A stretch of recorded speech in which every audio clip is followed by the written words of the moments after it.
The little girl was not supposed to be there. She was supposed to be sitting quietly at table 14, eating the miniature macarons the caterer had arranged on a silver tray, behaving like every other child who had been dragged to an evening gala at the Dongdaemun Design Plaza by a parent who needed her to be invisible for exactly 3 more hours. That was the plan. That was always the plan.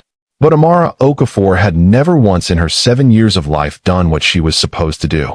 She had wandered past the silk rope dividers, past the waitstaff in white gloves, past the towering sculptural walls of the DDP that curved and twisted like frozen waves above her head, and she had followed the one thing that always pulled her forward: pure, unfiltered curiosity. The VIP elevator bank was quieter than the main hall. The lights were softer, and standing at the center of it, surrounded by 6 men in sharp black suits who all seemed to be holding their breath at the same time, was a man whose shoes she immediately recognized. She bumped into him because she was looking at his feet. The 6 bodyguards moved before she even finished stumbling. Hands reached. Voices sharpened. The entire air in the corridor contracted into something electric and dangerous. And then the little girl straightened herself up, pushed her beaded braids back over her shoulder, looked directly at the most feared man in the Korean underworld, and said in formal, chillingly perfect Korean, the kind of Korean a child should not possess unless someone loved her enough to teach it to her, like a sacred language. Berluti, 2024 collection. High polish. But your left lace is 2 millimeters longer than the right. It is distracting. Han Sejin did not move. The bodyguards froze. And somewhere deep inside a chest that had not felt anything genuine in 7 years, something cracked clean down the middle. Because she had his eyebrows. The double peak arch that every Han had carried for 4 generations. The cold, surgical stare that his own mother used to call the stare that reads the room before the room knows it's being read. But her skin was a deep, luminous bronze, and her braids were threaded with tiny gold beads that caught the gala light. And she was standing in front of one of the most dangerous men in East Asia with absolutely no fear whatsoever, as if she had inherited not just his face, but his nerve. Sejin looked down at his laces. Left one was longer. 2 millimeters, at least. He had not breathed correctly in 7 years. He did not breathe correctly now either. But for an entirely different reason. If you have ever watched a person realize in real time that their entire life just changed in the span of 4 seconds, then you know exactly what Zenzile Okafor's face looked like when she came around that corner. She had been gone for less than 6 minutes. 6 minutes to sign 2 documents at the trade delegates table, excuse herself politely from a conversation with a Ghanaian commodities broker who talked too slowly, and collect her daughter from table 14. 6 minutes. Amara had turned a gala at one of Seoul's most architecturally stunning venues into the most dangerous moment of the last 7 years in less time than it took to soft-boil an egg. Zinni's heels stopped on the marble floor. Her eyes found Sejin's. And the world. The music, the conversation, the clinking of crystal glasses, the low architectural hum of the DDP itself. All of it went completely silent. She had rehearsed this moment 10,000 times in the dark hours of the night when Amara was asleep, and the fear came back like a tide. She had rehearsed what she would say, how steady her voice would be, how unbothered her expression would remain. She was an attorney. She had argued in front of international trade tribunals. She had faced rooms full of men who did not believe she belonged there, and she had dismantled them quietly and professionally and walked out with everything she came for. She had not rehearsed for his eyes to look exactly the way they looked right now. Not cold, not furious, not calculating, broken. 7 years of searching lived in that look. 7 years of destroyed leads and eliminated middlemen and sleepless strategy sessions, and a grief so enormous it had turned him into something barely recognizable to the people who had known him before. All of it collapsed into 2 seconds of eye contact across a marble corridor in Seoul. Sejin raised one hand. A single, silent gesture. And all 6 bodyguards stepped back. Zinni did not run. She had learned, a long time ago, that running only worked once. It was her greatest strategic move, and also the one she could never use again. She walked forward, placed her hand on Amara's shoulder, and lifted her chin. Chairman Han. Her voice was glass over iron. Counselor Okafor. His was quieter than she remembered. Older. Heavier. Amara looked between them with her father's exact analytical stare, and said, in perfect English, You two know each other. It was not a question. Before we go any further, if this story is already doing something to your chest, you are not alone. Subscribe right now, hit the like button, and turn on your notification bell so you never miss a story like this one. Because what Amara said next in that corridor is something Sejin's own security team still talks about in whispers. And what Sejin did when he finally heard the full truth. Not just the fact of her existence, but the reason Zinni ran, the threat that made her vanish, the 7-year war his own father started without him ever knowing. That is the moment this story stops being a reunion and becomes something else entirely. Stay with me. Zinni had one rule that she had lived by for 7 years with the discipline of someone who understood that survival was not luck, it was architecture. Never explain yourself to anyone who already has power over the narrative.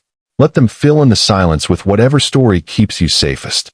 But Amara was looking up at her with those eyes, his eyes, wearing her face, and Sejin was standing 3 feet away, looking like a man who had been running towards something for so long that actually arriving had short-circuited every instinct he possessed.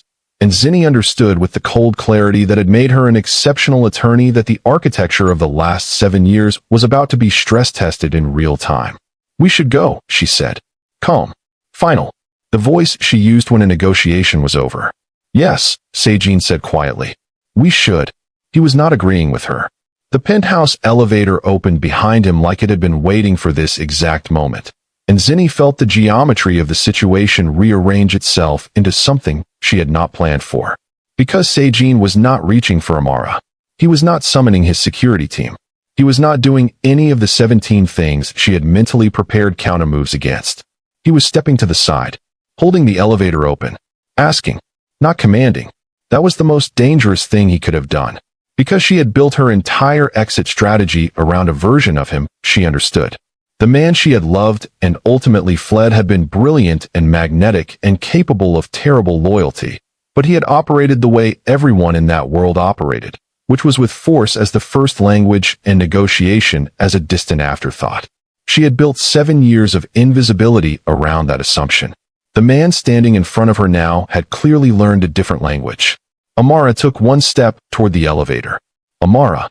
Zinni's voice was soft, but it had the particular frequency that every child in the history of the world has recognized as the final warning before consequences become real.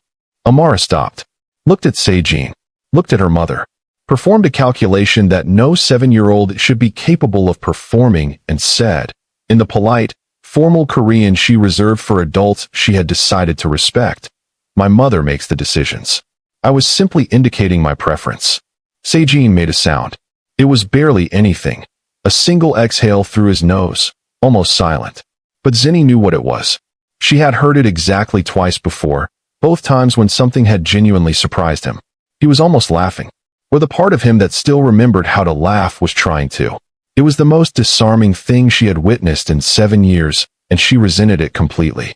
The penthouse was exactly what she expected from him. Spare. Precise. Brutally expensive in a way that announced nothing, because people who needed to announce wealth had not yet understood what real power looked like. The floor-to-ceiling glass showed all of Seoul below them like a circuit board lit from the inside, and Amara walked immediately to the window with the focused attention of a scientist inspecting a specimen. We are very high, she observed. 42 floors, Sejin said. The Hanmu Tower on Tehran Aro is taller, Amara said. 57 floors. We drove past it when we arrived in Seoul. The architectural profile is similar to this building, but the glass has a different thermal coating. You can tell by the way it reflects at dusk. The silence that followed was the particular kind that happens when a room full of adults has just been educated by a child and has not yet decided how to feel about it. Sejin looked at Zinni. Zinni looked back at him with the expression of a woman who had been living with this on a daily basis for 7 years and had developed a specific kind of tired pride about it. She reads everything, Zinni said. I see that, Sejin said. She also retains everything. I see that too. Something moved behind his eyes. Something she was not going to let herself name. He gestured to the seating area and waited for her to choose her position before he took his own. She noticed that, noted it, filed it. He had always been precise in his physical courtesies. It was one of the things that had confused her early on, how a man who ran what he ran could be so genuinely carefully considerate in the small moments. She had spent considerable time in the first 2 years of her disappearance trying to hate him in the clean, uncomplicated way that would have made the distance easier. It had never fully worked. "I'm not here to take anything from you," he said. "You don't have to say that. I know I don't have to. I'm saying it because it's true and because I think you've spent 7 years bracing for the version of this conversation where I do the thing my father would do. And I want to be clear that I am not my father." Zenny was quiet for a moment.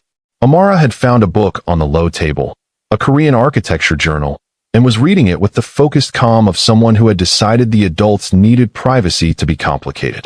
"Your father," Zenny said carefully, "sent 2 men to my apartment in Lagos 6 weeks after I left Seoul. They were not there for a conversation." The temperature in the room dropped. Sejin's jaw tightened in the way that meant every civil impulse he possessed was working very hard to stay in its lane. "I didn't know," he said. "I know you didn't." She held his gaze. "That was also a problem. If you are watching this right now with your heart in your throat, you and every single person in this comment section are in this together. Subscribe, hit that like button, and ring the notification bell right now." Because what Sejin said next made his own head of security, a man who had seen everything in 15 years of service, quietly leave the room. And the conversation that followed rewrote 7 years of history in under 20 minutes. There is a particular kind of silence that only exists between 2 people who once knew each other completely and then spent years becoming strangers. It is not empty. It is so full it has weight. It presses against the walls. It sits in the furniture. It makes the air in the room feel like something that has to be moved through carefully, the way you move through water when you do not want to make ripples. That was the silence that lived in Sejin's penthouse for the 30 seconds after Zenny said what she said. Then Sejin stood up. He walked to the window and stood beside Amara, who did not look up from her architecture journal, but shifted exactly 2 inches to the left in the unconscious way that children make room for people they have instinctively decided belong near them. Sejin looked at the city below. His city, the one he had built and protected and weaponized for 7 years with the cold efficiency of a man who had converted grief into strategy, because it was the only conversion available to him. "He told me you left because the life was too much," Sejin said. His voice was very quiet. "That you had gone back to Lagos. That you had decided." He paused. "I believed him for 4 months. Then I stopped believing him and started looking. And then every lead I found disappeared before I could reach it, and I understood that someone with access to my own network was running interference." Zenny watched his back. "Your father has a very long reach." "Not as long as it used to be," Sejin said. Something in his tone had an edge that was not anger exactly. It was the particular flatness of a man describing something he had already handled. Zenny filed that too. "Mama," Amara said, without looking up from the journal, "the man is telling you that he already dealt with his father's interference. He is providing context so you understand the situation has changed. It is relevant information." Both adults stared at her. Amara turned a page. "She does that," Zenny said quietly. "Narrates," Sejin said. "Summarizes. When she thinks the adults are being inefficient." Zenny pressed her lips together. "She gets it from her father." Sejin turned from the window. For the first time since the corridor downstairs, something close to a real expression crossed his face. Not the calculated composure of the shadow chairman. Something older than that. Something from before. "I looked for you every single day," he said. "Not because of the syndicate. Not because of succession. Because I looked for you every day because the alternative was not something I was willing to accept." The room was so quiet that the distant city noise 42 floors below felt like it belonged to a different universe. Zenny stood. Because she was not going to have this conversation at an elevation disadvantage. She was an attorney. She understood the geometry of a room. Sejin. She said his name the way she had not said it in 7 years, without a title in front of it, without armor around it. "I loved you. I want you to understand that before I say everything else. I loved you, and I left anyway because your father made it very clear that Amara's existence would be treated as a liability to the Han bloodline. He used that word. Liability." Her voice did not shake. "I was not going to raise my daughter inside a system that had already decided she was a problem to be solved." Sejin was very still. "And I was also not going to tell you," she continued, "because the version of you that existed then was still trying to become chairman. And I knew that if I told you, You would have tried to fight your father's entire apparatus on two fronts simultaneously, and one of those fronts would have been protecting us, and you would have lost, and she would have spent her childhood as a bargaining chip between two men who both claimed to love her. So you gave me a ghost, he said. I gave you a ghost, and I raised a queen. It was Amara who broke the silence that followed. She closed the architecture journal, set it precisely back on the table, and looked at Se-jin with the full force of the Han family's signature stare, which on a 7-year-old in a dress with gold beads in her braids was somehow both devastating and magnificent. Are you going to be a problem? She asked him. In Korean. Formal register. Se-jin blinked. Amara, Zenny started. It is a reasonable question, Amara said calmly. We have been safe for 7 years. I would like to understand whether that changes now. Se-jin crouched down to her level. Something his bodyguards had never once seen him do for anyone. He looked at his daughter, a word that was still detonating slowly inside his chest, and he said with complete seriousness, I am not going to be a problem. I am going to be whatever you decide I am allowed to be. Amara considered this with the gravity of a Supreme Court justice reviewing precedent. Acceptable, she said, and returned to the window. 3 hours later, the Han family elders arrived. They always arrived like weather, announced in advance by a change in atmospheric pressure, a tightening of the air, the way Se-jin's security team suddenly moved with a different quality of alertness. There were 4 of them, old men in expensive suits who had been making decisions about other people's lives for so long that they had forgotten those people were real. The lead elder, a man named Chairman Han Byung-soo, Se-jin's father, walked into the penthouse and stopped when he saw Zenny standing in the center of the room with her arms crossed and Amara seated at the table behind her reading the architecture journal again. His face went through several expressions in rapid succession. None of them were pleasant. Se-jin, he said, in the voice that had ended careers and silenced rooms for 40 years, remove them. Se-jin stood between his father and his family. He reached up to the lapel of his jacket. The chairman's pin, small, silver, the Hanmu insignia that represented everything his father had spent a lifetime building. He unpinned it with 2 fingers, held it for a moment, then turned and walked to the table where Amara was sitting and set it down gently in front of her. Amara looked at him, picked it up and examined it with her characteristic precision. Se-jin turned back to face his father. You told me a leader needs an empire, he said. His voice was the quietest it had been all night, which meant it was the most dangerous it had been all night. I found my empire in a woman you told me to forget and a daughter who is already smarter than your entire board of directors. He paused. The syndicate can have a new chairman. I am done building things for people who mistake bloodlines for value. The elder's face went white. Amara looked up from the pen and said, in flawless formal Korean, without any particular emotion, for the record, I have reviewed the Hanmu structural portfolio from the architecture journal on your table. Your Busan logistics infrastructure has 3 significant inefficiencies. I can identify them if that would be helpful. Nobody in the room said anything. If this story cracked something open in your chest, share it with someone who needs to feel something real today. Subscribe, turn on your notification bell, like this video, and drop your thoughts in the comments. We read every single one. Share this with someone you love. Thank you for watching.